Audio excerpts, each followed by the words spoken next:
In April 2021, a woman named Shayla Bryan and her husband were inside their home in North Carolina when their 13-year-old son went outside to walk their dog.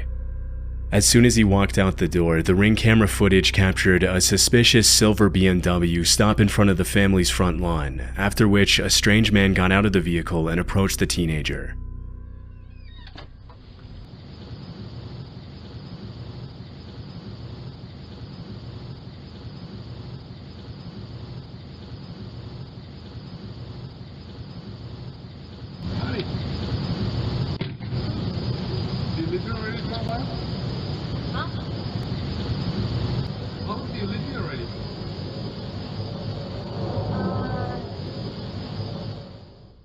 Without even introducing himself, the man asked the boy if he lives in the neighborhood. According to the teenager's mother,